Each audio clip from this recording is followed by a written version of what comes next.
Good morning friends, இது உங்கள் friends புதுசு அகாடமி. டெய்லி கண்டபர்ஷன் இன்றைக்கி என்ன பார்க்க போகிறோம் பார்த்தீங்கன்னா ஆகஸ்ட் 4, 2025 திங்கட்கிழமை என்ன கண்டபர்ஷன் பார்க்க போகிறோம். இதுக்கு முன்னாடி நம்ம டெய்லி கண்டபர்ஷன் அப்லோட் பண்ணியிருக்கோம். பார்க்காதவங்க பார்த்து நோட்ஸ் எடுத்து வச்சுக்கோங்க. அது மட்டும் இல்லாமல் நம்ம சேனல் பார்த்தீங்கன்னா சப்ஸ்கிரைப் பண்ணுங்கள், சப்போர்ட் பண்ணுங்கள். முடிஞ்சளவு உங்கள் ஃப்ரெண்ட்ஸ் எல்லாம் ஷேர் பண்ணுங்கள். நம்மளுடைய ஃப்ரெண்ட்ஸ் போலீஸ் அகாடமி அப்படின்ற டெலிகிராம் சேனல் ஜாயின் பண்ணிக்கோங்க. இம்பார்ட்டன்ட் அப்டேட்ஸ்லாம் உங்களுக்கு ஒன்று கிடைக்கும். சரிங்களா? அதுக்கு முன்னாடி பார்த்தீங்கன்னா நம்ம பயிற்சி மேம் சார்பில் பார்த்தீங்கன்னா 2ஆம் நிலை காவலர் தேர்வுக்காக பார்த்தீங்கன்னா டெஸ்ட் பயிற்சி தொடங்கியிருக்கோம். டார்கெட் 70 அப்படின்ற பேரில் பார்த்தீங்கன்னா டெஸ்ட் பயிற்சி தொடங்கியிருக்கோம். ஓகேங்களா? இதற்கான டெஸ்ட் பார்த்தீங்கன்னா ஆகஸ்ட் 15ஆம் தேதி பார்த்தீங்கன்னா தொடங்குது. இதுக்கு முன்னாடி பார்த்தீங்கன்னா ஆகஸ்ட் 10ஆம் தேதி நம்ம ஒரு ஃபுல் டெஸ்ட் நடத்த இருக்கிறோம். விருப்பம் உள்ள மாணவர்கள் பார்த்தீங்கன்னா தாராளமாக ஜாயின் பண்ணிக்கலாம். ஓகேங்களா? அதாவது இதில் மொத்தம் உங்களுக்கு 60க்கும் மேற்பட்ட தேர்வுகளும் 6000க்கும் மேற்பட்ட வினாக்களும் கிடைக்கும். இதற்கான அட்மிஷன் ஸ்டார்ட் பண்ணி போயிட்டுருக்கு. நிறைய பேர் பார்த்தீங்கன்னா அட்மிஷன் போட்டிருக்காங்க. அது மட்டும் இல்லாமல் இந்த டெஸ்ட்டோட ஷெடியூல் லிங்க் பார்த்தீங்கன்னா டிஸ்கிரிப்ஷனில் கொடுக்குறேன், வியூ பண்ணி பாருங்கள். உங்களுக்கு ஏதாவது சந்தேகம் இருந்துச்சுன்னா ஸ்க்ரீனில் தெரிந்த நம்பருக்கு கால் பண்ணி உங்களோட சந்தேகங்களை தீர்த்துக்கலாம். அப்படின்னா ஸ்க்ரீனில் தெரிந்த நம்பருக்கு பார்த்தீங்கன்னா டெஸ்ட் பேட்ச் ஷெடியூல் அப்படின்னு மெசேஜ் பண்ணிங்க அப்படின்னா அவங்க உங்களுக்கு ஷெடியூல் சென்ட் பண்ணிடுவாங்க. ஓகேங்களா? இதை பற்றி ஃபுல் வீடியோ நம்ம அப்லோட் பண்ணியிருக்கோம், செக் பண்ணி பாருங்கள். இந்த வீடியோட லாஸ்ட்டில் பார்த்தீங்கன்னா லிங்க் கொடுக்குறேன், போய் பார்த்துட்டு வந்துடுங்க. ஃபஸ்ட்டு அதாவது தமிழகத்தில் பார்த்திங்கன்னா பீகார் வாக்காளர்கள் அதிகமாக இருக்கிறாங்க அப்படின்னு சொல்லிட்டு பார்த்திங்கன்னா அந்த கான்ட்ரவர்சிக்கு பார்த்திங்கன்னா தேர்தல் ஆணையம் பார்த்திங்கன்னா மறுப்பு தெரிவிச்சிருக்காங்க. அது மட்டும் இல்லாமல் பார்த்திங்கன்னா அரசியலமைப்பு சட்டப்பிரிவு 19(1) படி பார்த்திங்கன்னா நாட்டில் எந்த பகுதிகளும் குடியேறி வசிக்க பார்த்திங்கன்னா அனைத்து குடிமக்களுக்கும் உரிமை இருக்குது அப்படின்றது தான் இதனுடைய விதி. ஓகேங்களா? இது ஸ்கூல் புக்கில் இருக்குது, அதனால தான் அதை மென்ஷன் பண்ணி சொல்கிறேன். அது மட்டும் இல்லாமல் மக்கள் பிரதிநிதி சட்டம் 19(b) அந்த பிரிவின்படி ஒரு தொகுதியில் வழக்கமான குடியிருப்பாளராக உள்ள அனைவருமே அந்த தொகுதி வாக்காளர்களாக பார்த்திங்கன்னா பதிவு செய்து கொள்ளலாம் அப்படின்னு பார்த்திங்கன்னா அந்த சட்டம் சொல்லுது. ஓகேங்களா? அடுத்து ஒரு முக்கியமானது, டிஎன்பிசியில் கூட கேட்க வாய்ப்பு இருக்குது. ஆம்பூரை எடுத்த மலையாம்பட்டு அப்படின்ற கிராமத்தில் பார்த்திங்கன்னா 4 நடுக்கற்களும் பழங்கால பானை ஓடுகள், இரும்பு சகடுகள் மற்றும் செங்கற்கள் உள்ளிட்ட பார்த்திங்கன்னா கண்டெடுக்கப்பட்டிருக்கு. ஓகேங்களா? இது பார்த்திங்கன்னா பேராசிரியர்கள் பார்த்திங்கன்னா கண்டுபிடிச்சிருக்காங்க. இது பார்த்திங்கன்னா நடுகள் நமக்கே தெரியும். இப்போ போர் வீரர்கள் பார்த்திங்கன்னா இறந்துட்டாங்கன்னா அவங்களுடைய நினைவாக நடுறது தான் பார்த்திங்கன்னா நடுகள்னு சொல்லுவாங்க. நடுகள் பார்த்திங்கன்னா கண்டுபிடிச்சிருக்காங்க. அடுத்தது மெரினா கடற்கரையில் பார்த்திங்கன்னா நீலக்குடி சான்றிதழ் வசதி பெறுறதுக்காக வசதிகளை பார்த்திங்கன்னா துணை முதல்வர் பார்த்திங்கன்னா தொடங்கி வச்சுருக்காரு. தமிழ்நாட்டிலே பார்த்திங்கன்னா செங்கல்பட்டு மாவட்டம் கோவளம் கடற்கரை மட்டும்தான் நீலக்குடி சான்றிதழ் பெற்ற ஒரே கடற்கரை. ஓகேங்களா? இப்போ சென்னை மெரினாவுக்கும் வாங்குறதுக்காக பார்த்திங்கன்னா நிறைய ஃபெசிலிட்டி பார்த்திங்கன்னா கொண்டு வந்துட்டு இருக்காங்க.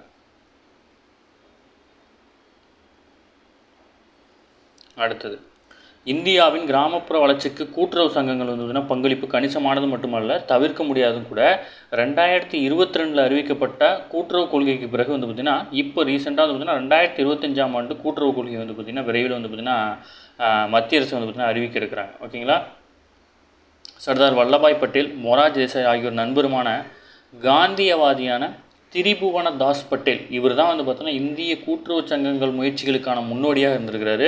இவர் தான் பார்த்தீங்கன்னா ஃபஸ்ட்டு ஊராக சென்று பார்த்தீங்கன்னா கூட்டுறவு சங்கங்கள் அமைக்கணும் அப்படின்னு சொல்லிட்டு பார்த்தீங்கன்னா கோரிக்கை விடுத்து மக்களை திரட்டியிருக்காரு.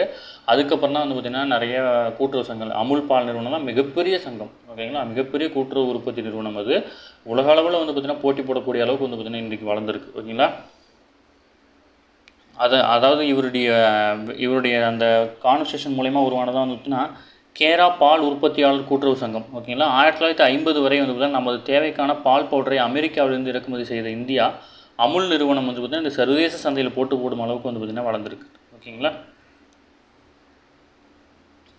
அடுத்தது பார்த்திங்கன்னா செர்பியா நாட்டில் இயங்கியும் நம்பியோ தரவுத்தளம், அதாவது நம்பியோ சேஃப்டி இன்டெக்ஸ் அப்படின்ற பணியாளர் அளித்த தரவுத்தளத்தை பார்த்திங்கன்னா உலகின் பாதுகாப்பாக உள்ள நாடுகளுடைய பட்டியல் பார்த்திங்கன்னா வெளியிட்டிருக்காங்க. இதில் பார்த்திங்கன்னா 147 நாடுகளில் நடத்தப்பட்ட அந்த ஆய்வில் இந்தியா பார்த்திங்கன்னா 55.7 புள்ளிகளுடன் 66வது இடத்துல இருக்குது. ஓகேங்களா? இதில் ஆச்சரியப்படுத்துவது என்னென்னா ஸ்பெயின் மற்றும் பிரான்ஸுக்கு இடையில் அமைந்துள்ள மிகச்சிறிய நாடான ஆண்ட்ரோடா முதலிடத்தில் இருக்குது. இந்த நாட்டின் மக்கள் தொகை பார்த்திங்கன்னா வெறும் 83,000 தான். ஓகேங்களா? ஐரோப்பாவில் உள்ள வளமான நாடுகளில் இந்த நாடாக 13வது இடத்துல இருக்குது. இது வரிசையாக கொடுத்துருக்காங்க. முதல் 10 நாடுகள் ஆண்ட்ரோடா, ஐக்கிய அரபு அமீரகம், Qatar, Taiwan, Oman, Isle of Man, அதாவது ஐரிஸ் கடல் தீவு அப்படின்னு சொல்லுவாங்க, ஹாங்காங், அப்புறம் பார்த்திங்கன்னா அர்மீனியா, சிங்கப்பூர், ஜப்பான் ஆகிய பார்த்திங்கன்னா உலகின் பாதுகாப்பான நாடுகளுடைய முதல் 10 இடங்களில் இருக்குது. ஓகேங்களா? எனினும் மோசமான பாதுகாப்பற்ற நாடுகள் பட்டியலில் மிகச்சிறிய நாடான வெனிசுலா, பப்புவா நியூகினியா, ஹொராண்டரஸ், ஜமைக்கா ஆகிய நாடுகள் வந்து பார்த்திங்கன்னா இருக்குது. ஓகேங்களா. நம்ம வந்து பார்த்திங்கன்னா இந்த முதல் நாடு வந்து பார்த்திங்கன்னா 83,000 மக்கள் தொகை தான். ஓகேல பாப்புலேஷன் கம்மியாக இருக்கிறதுனால வந்து பார்த்திங்கன்னா மக்கள் தொகை அதாவது பாதுகாப்பாக இருக்கலாம் அப்படின்னு நம்ம வந்து தப்பாக கணிச்சிட்ருப்போம். பட் இதுவுமே வந்து பார்த்திங்கன்னா பாப்புலேஷன் ரொம்ப கம்மியான நாடுகள் தான். ஆனால் அது மோசமான நாடுகளில் வந்து பார்த்திங்கன்னா ஓகேங்களா. உலகின் வல்லரசு நாடுகளான அமெரிக்காவும் பிரிட்டனும் வந்து பார்த்திங்கன்னா 89வது 87வது இடத்துல இருக்கிறாங்க. ஓகேங்களா.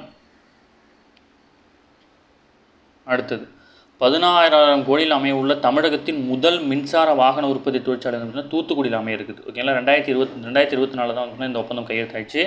உலகின் மின்னணு மின்சார வாகன தயாரிப்பு நிறுவனமான வியட்நாம் நாட்டை சேர்ந்த வின்ஃபாஸ்ட் நிறுவனம் வந்து பார்த்திங்கன்னா தூத்துக்குடியில் வந்து பார்த்திங்கன்னா இந்த ஆலையை அமைக்கிறாங்க. ஓகேங்களா.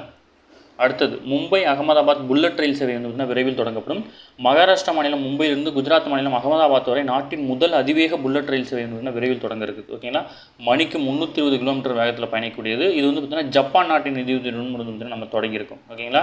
நாட்டின் முதல் ரயில் புல்லட் ரயில் போக்குவரத்து வந்து பார்த்திங்கன்னா மும்பை டு அகமதாபாத் வரை வந்து பார்த்திங்கன்னா தொடங்க இருக்கிறாங்க. இது ரொம்ப ரொம்ப முக்கியமானது, நோட் பண்ணிக்கோங்க. டிஎன்யூ சார்பில் கேட்க வாய்ப்பு இருக்குது. அடுத்தது சிறுதானிய உற்பத்தியை பெருக்க வந்து பார்த்திங்கன்னா 52.44 கோடி வந்து பார்த்திங்கன்னா நிதி ஒதுக்கப்பட்டிருக்கு. இதில் வந்து பார்த்திங்கன்னா 2023ஆம் ஆண்டு வந்து பார்த்திங்கன்னா சர்வதேச சிறுதானிய ஆண்டாக வந்து பார்த்திங்கன்னா ஐநா வந்து பார்த்திங்கன்னா அறிவிச்சிருந்தாங்க. அதற்கு வலு சேர்க்கும் விதமாக தமிழக அரசு வந்து பார்த்திங்கன்னா 2023-24 ஆண்டில் வந்து பார்த்திங்கன்னா 5ஆண்டு திட்டத்தை அறிவித்து இதன்படி தமிழகத்தில் 2 சிறப்பு சிறுதானிய மண்டலங்கள் உருவாக்கப்படுது. அதாவது குறிப்பிட்ட மாவட்டங்களில் மண்டலம் 1 மண்டலம் 2ன்னு வந்து பார்த்திங்கன்னா வகைப்படுத்தி அதில் ஒரு குறிப்பிட்ட வகையிலான சிறுதானியங்கள் வந்து பார்த்திங்கன்னா உற்பத்தி பெருக்க இருக்கிறாங்க. ஓகேங்களா. தமிழகத்தின் சிறுதானிய சிறப்பு மண்டலத்திற்கு தேர்வாகியுள்ள 25 மாவட்டங்களில் வந்து பார்த்திங்கன்னா சிறுதானிய திருவிழா நடத்தவும் வந்து பார்த்திங்கன்னா திட்டமிட்டிருக்காங்க.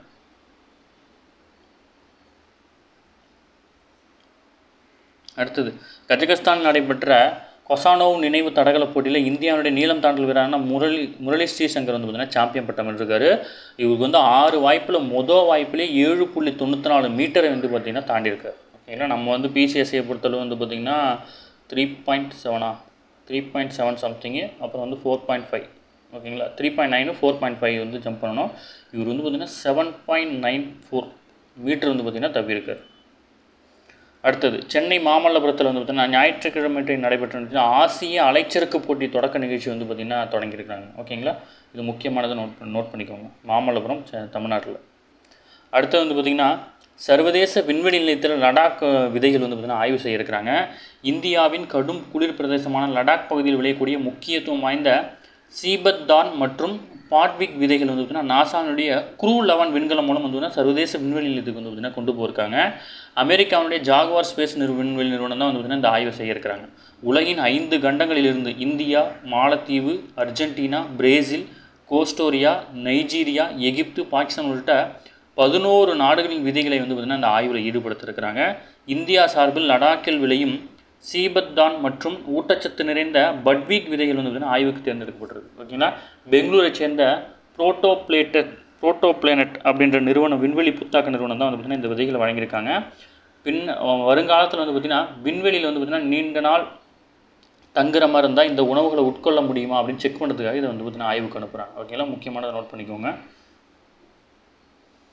ஓகே ஃப்ரெண்ட்ஸ், இந்த கண்டவர்ஸ் அவ்வளோதான். இதை தாண்டி எதுவுமே கேட்க வாய்ப்பில்லை. டெய்லி கண்டவர்ஸை டெய்லி பார்த்துருங்க. அப்போ தான் மந்த்லி வீக் படிக்கும்போது உங்களுக்கு ஈஸியாக இருக்கும். நம்ம சேனல் வந்து பார்த்திங்கன்னா சப்ஸ்கிரைப் பண்ணுங்கள், சப்போர்ட் பண்ணுங்கள். முடிஞ்சளவு உங்கள் ஃப்ரெண்ட்ஸ் எல்லாம் ஷேர் பண்ணுங்கள். நம்மளுடைய ஃப்ரெண்ட்ஸ் போலீஸ் அகாடமி அப்படின்ற டெலிகிராம் ஜாயின் பண்ணிக்கோங்க. இம்பார்ட்டன்ட் விஷயம் ஒன்று கிடைக்கும். சரிங்களா. நமது பயிற்சி மையம் சார்பில் தொடங்கப்பட்ட இந்த டெஸ்ட் பேஜில் இணையணும் அப்படி போட்டிங்க அப்படின்னா ஸ்க்ரீனில் நம்பருக்கு கால் பண்ணி டீட்டெயில் எடுத்து ஜாயின் பண்ணிக்கோங்க. சரிங்களா. Thank you friends.